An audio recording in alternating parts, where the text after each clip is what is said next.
Sveiki, mėly žiūrovai. Šiame video papasakosiu istoriją, nuo ko viskas prasidėjo ir kaip atsirado šis kanalas. 2022 m. rugpjūtis.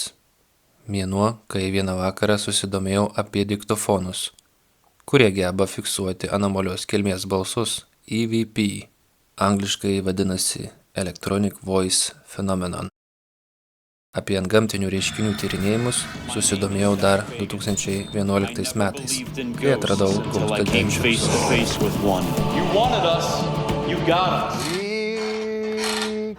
Here we all down on the Meadowlands Range.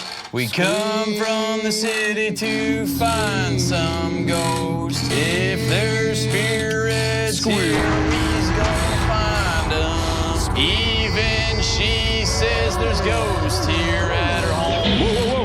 Must what? Did you just say that? It sounds like someone's up there. So we're not going home until we find ourselves some ghosts. Squeak. Right. Seriously? Stupid. Tais metais išbandžiau įvairias programėles, taip vadinamus appsus, Ghost Radar, Spiritbox ir taip toliau, bet nei vienas iš jų nepasitvirtino. Tai tebuvo vaikams žaidimai. Tai kodėl vietoj appsų nesigijau diktofono? Tada nežinojau, kas yra eBay ir Amazon. Gal dėl to? YouTube platformoje atradau informacijos, jog modelis Sony ICD ST10 yra puikus įrankis, norint užfiksuoti šiuos anomalios kilmės balsus. Žiūrėjau įvairius video, kaip jis veikia. Domėjausi, juk dar šiame modelyje reikia nusistatyti režimą LP, angliškai Long Play Mode, nes tik su šiuo režimu galima užfiksuoti anomalios kilmės balsus. Can you tell me where I'm at? What city this is or what this ranch is, the name of it?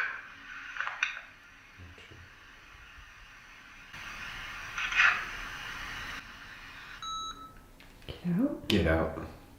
That's what it sounded like.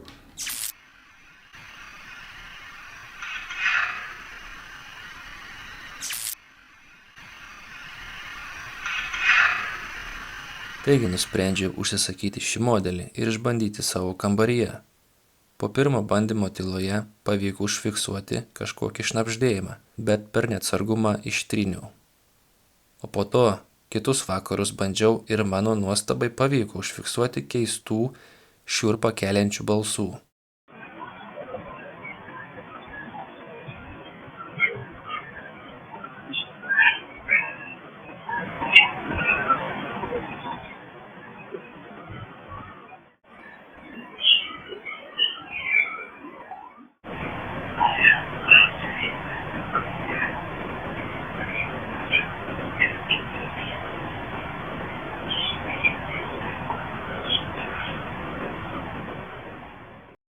Pasakyk, ką nors iš šitą diktofoną, jeigu tu mane stebi.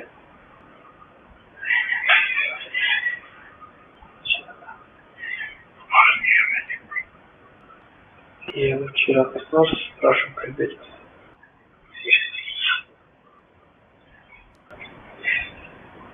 Vieną naktį Palangos žydų kapinėse pavyko gan aišku balsą užfiksuoti.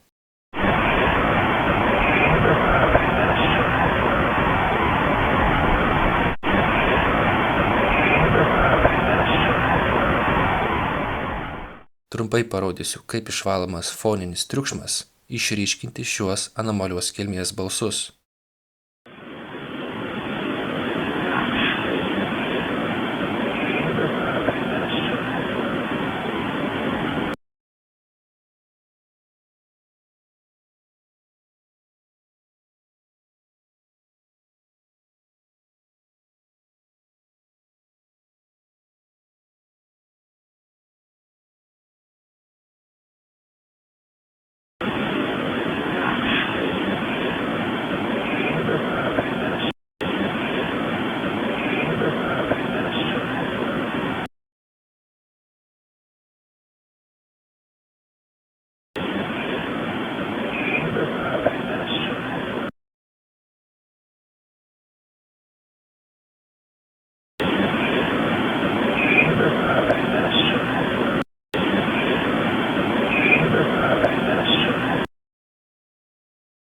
Vėliau nusprendžiau atidaryti YouTube kanalą pavadinimu Balsai iš anapus ir kelti tokio tipo trumpus vaizdelius su užfiksuotais anomalios kilmės balsais. O kaip užfiksuoti tuos EVP? Tam reikia turėti tinkamą diktofoną. EVP sesijas geriausiai yra daryti naktį, tyloje, o tarp užduodamų klausimų reikia palikti bent 20 sekundžių tarpą, kad dvasios elektromagnetinės energijos būdu galėtų kažką atsakyti. Mano vardas Žygimantas, čia Tomas. Jeigu čia šie koplyčia yra kas nors be mūsų, prašau atsakyti mums. Šie koplyčia yra kas nors be mūsų. O diktofoną laikyti rankoje taip, kad ranka nejudėtų. Mano rankos dreba. Čia nuo pachmielo dar tebe dreba. Nes bus pašaliniai garsai. Geriausiai diktofoną padėti kur nors, pavyzdžiui, ant stalo, kėdės ar kito paviršiaus. Turiu pripažinti, kad šis modelis aiškiausiai fiksuoja balsus iš anapus. Nei legendinis DR60, bet kur kas rečiau.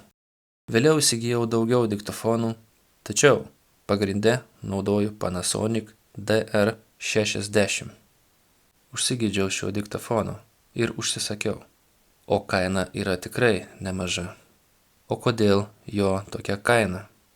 Ogi todėl, kad jis nuo senai tarp antgamtinių reiškinių tyrinėtojų buvo pripažintas kaip geriausiai fiksuojantis EVP.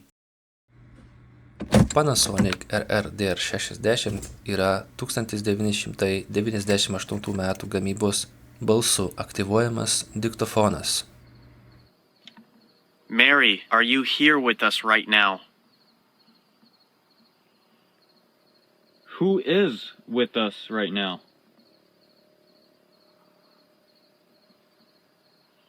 When I was sitting in the chair, I heard a voice. What did that voice say to me?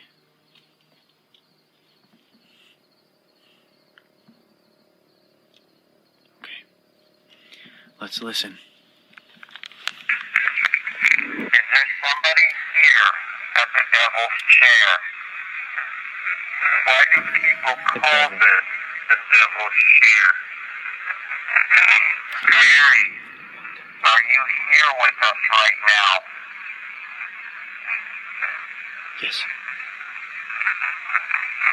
What the? Who's with us right now? When I was sitting in the chair, I heard a voice. What did that voice say to me? Chair! That's what I heard. Bro, You're back again. I hope that you remember us. You were the ones that sat in this throne of bones and we started to get answers from you. None of us here are baptized, which seems to make it easier for you to communicate with us. Do you remember us? If you were here with us, please say yes. Or put the zeros off. Do you remember us? If you were here with us, please say yes. Or put the zeros off. Sounds like you'll never get out. Would you ask? Please say yes. Or put the zeros off. If you want us to be here right now, you'll never get out. Let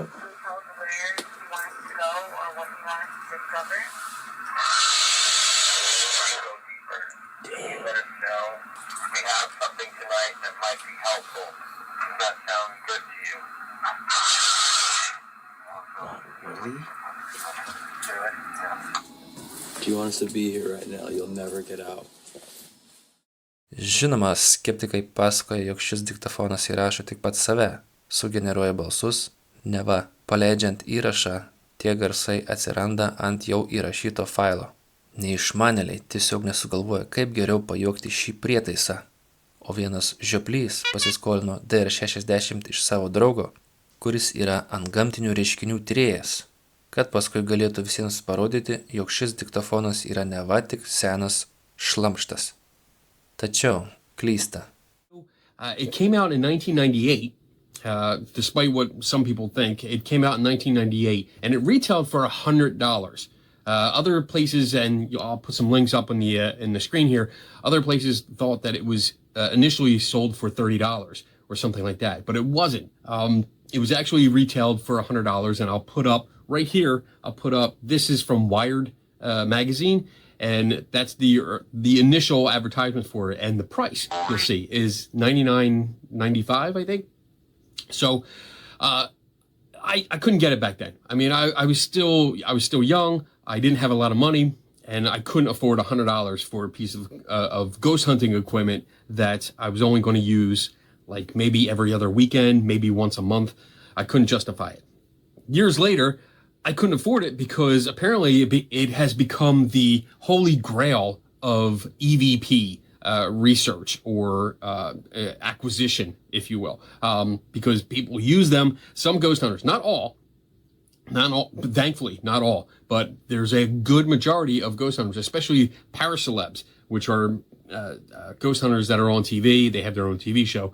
Some of them have gotten this DR60 device, and they claim that it's the best device to communicate with ghosts, where you can ask questions and you get these growling, angry, either yells or answers, or these muffled growls that sound like words, especially when you prime them up on the screen, when you put the text on the screen so you know what you're supposed to be listening to. Anyway, so again, I've been wanting to do this for a long time, but I haven't been able to because of the one restriction. I haven't been able to afford to get one. Nowadays, they are going for $1,000 all the way up to $3, $4, $5,000 because of the reputation they have. So it restricted me. I didn't have that much. I mean, I could have saved up if I wanted to and bought one for $1,000, but hell no, I'm not going to do that. It's $1,000 for a piece of shit recorder, as we'll see. I'll get into that a little bit later. But thankfully, I do have a friend up here. He lives in Buffalo. He's on the ghost hunting side, but he's a good friend of mine. We get to talk. We have great conversations. His name is Daniel Klaus. He runs the Hinsdale House, which is an allegedly haunted place that he has let me stay there. I've stayed there twice overnight, and I've visited once already. And I'm also gonna take my friend and fellow critical thinker Melanie Tressick King. We're gonna go in a couple weeks. We're gonna actually stay the night there on a ghost hunt. But I reached out to Daniel, and he was kind enough to let me borrow his. So I have one now. Šie formatai yra tinkami fiksuojant anomalios kilmės balsus. O kodėl netinka MP3 formatas? Nes išfiltruoja silpnus garsus lauk ir jokių EVP neužfiksuosite. Jeigu turite iPhone telefonus, galite atsisiųsti appsą R70 EVP Recorder, su kurio puikiai fiksuosite anomalius balsus.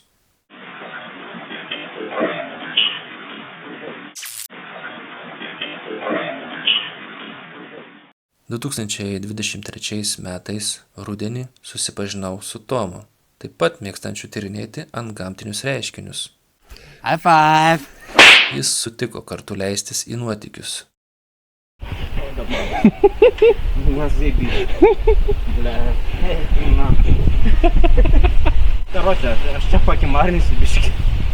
YouTube kanalą Balsai iš anapus pervadinome į Vaiduokliški nuotykiai.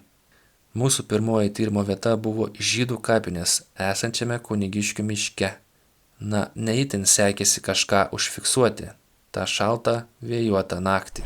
A, lygtais išraižyta, buvo sušviesina labai naktis. A.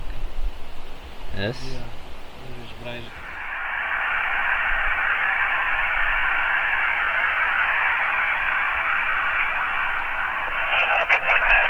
O, vienai vietoj lyg buvo kažkas. Lyg moters balsas toksai labai neryškiai. Galime pakeisti lokaciją, čia tik tai yra besantkapis, bet kapai. Kapai išeina per visą šitą plotą. Tik vienas žiegrybas. Aha. Čia šitas augalas, man gal, ne? Ar jūs norite, kad mes čia pasiliktumėm su jumis?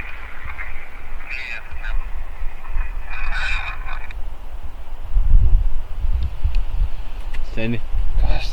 žiūrėk, pakak savo ranką. O, bля. Ką tu čia dirbi? Mr. Spider, what are you doing? On my hand. Spidermanas. Savo žapus tvarko. Lipk ant čia. Ne, lipk. Eik tu savo. Teks parsiveš namo. Seni, eik čia. Lipk ant, vo. Biškai nupurtė, fui. Aš nemėgstu vorų. Aš jau paniškai Ai. bijodavau, bet Aš dabar tik nemėgstu. žinai, kas man šlikščiausia yra? Jų išnara, kai kabo, atrodo, kad jų lavonas, bet ten išnara kabo. Tiesą sakant, mūsų pati pirmoji tyrimo vieta buvo seno dvaro teritorija. Vėliau, kaip be būtų gaila, savininkų liepimu epizodą teko išimti. Šiame pastate buvo mokykla.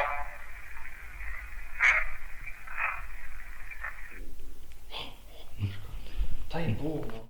Sekantys 2 epizodai buvo nufilmuoti jau Dimitravo kalėjime, o ten mums sekėsi itin neblogai užfiksuoti šiuos anomalius balsus. DR60 fiksavo viską iš eilės. Kažkas iš anapus mums net 3 kartus pakartojo šio kaimo pavadinimą. Sveiki.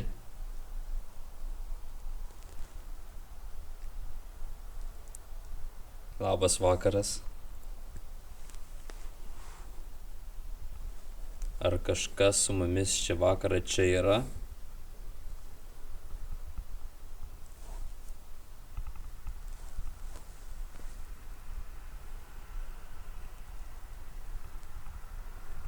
Ar jūs buvote kažkada čia įkalintas?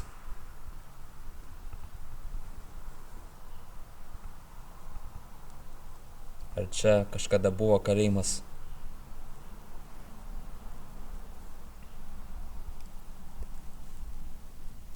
Kaip vadinasi šitas miestas?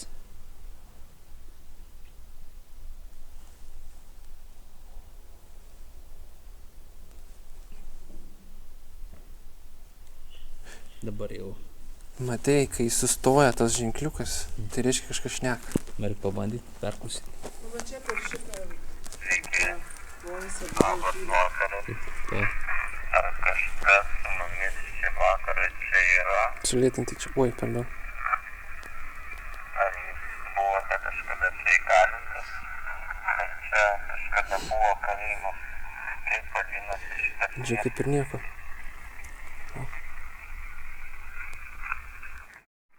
Labas vakaras. Ar kažkas su mumis šį vakarą čia yra? Ar jūs buvote kažkada čia įkalintas? Ar čia kažkada buvo kalėjimas? Kaip vadinasi šitas miestas?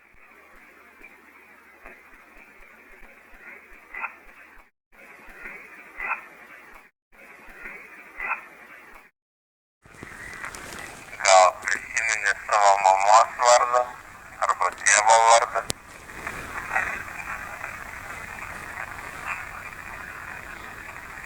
Koks paskutinis žmogus, kurį tu prisimeni? Aš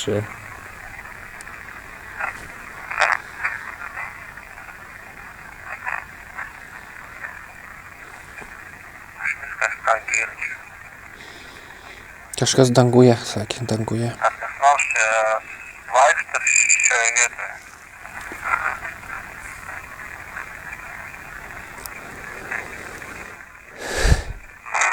Dar paskutinį kartą pasakykite kaimo pavadinimą, šio kaimo pavadinimą. Garsiai ir aiškiai.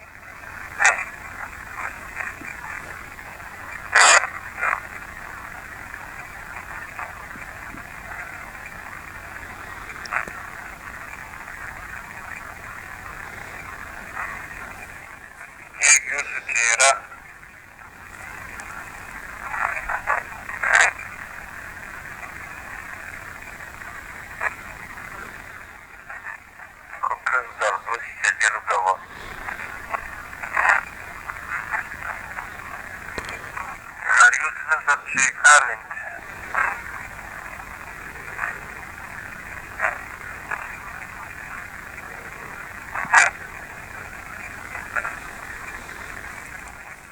Kalėjimo viršininkas, koks jo vardas?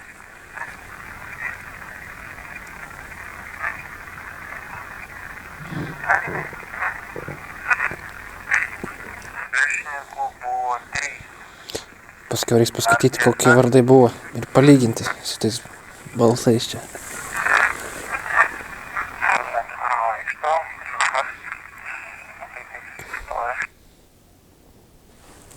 Nu čia reikės išanalizuoti. Buvo žodis danguje kažką tai.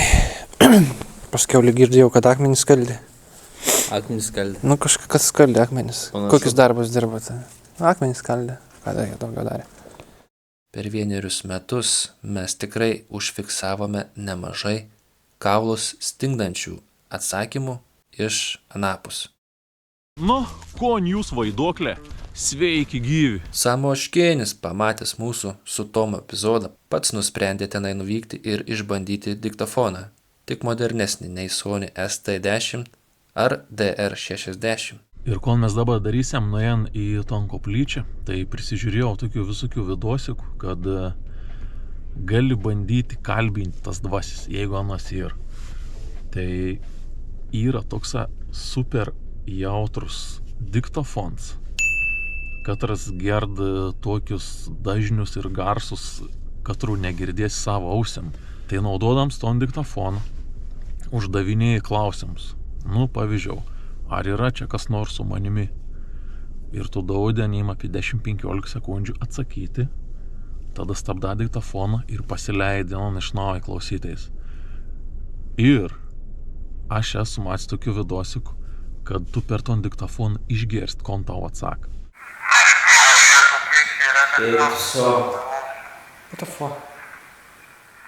Aš pats tau nelabai tiku, bet tikra, mačiau ne vieną ir ne 2 ir ne 10 tokių video, kuraniai per diktofoną išgirst kažkoks tai balsus arba garsą. Tai nežinau, aš atseit netiku, bet bijau, iš tikrųjų bijau per ton diktofoną išgirst kažkon.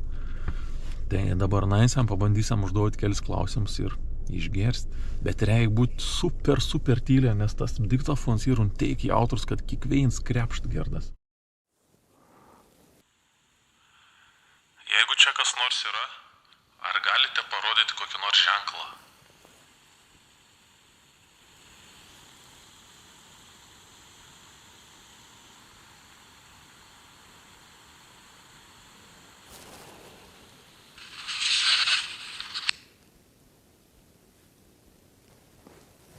Aš čia kažkam gerda, na.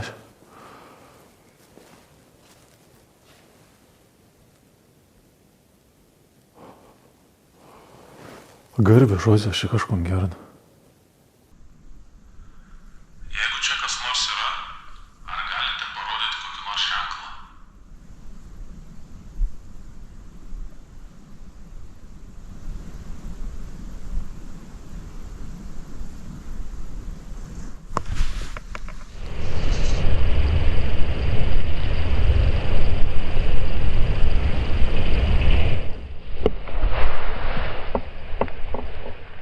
O išanalizavus Samoškinių EVP, net šiurpai perėjo. Štai ta vieta po pravalimo. –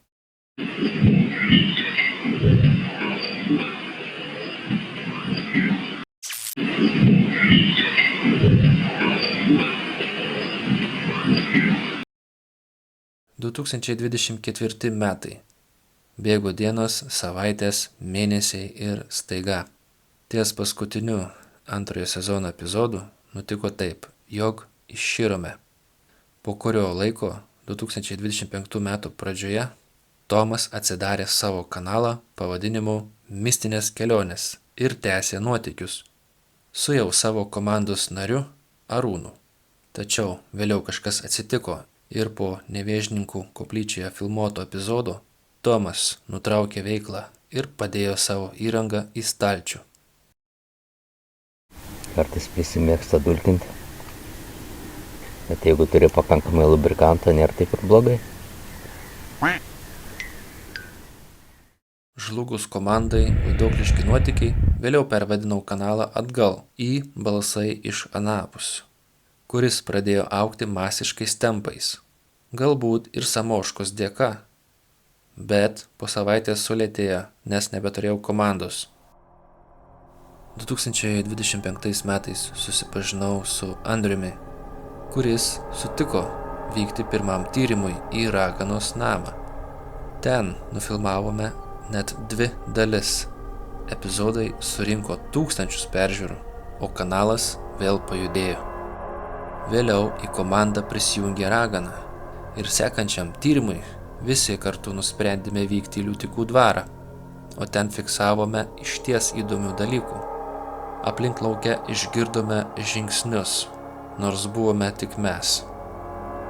Net Olympus diktofonas užfiksavo kraupų balsą.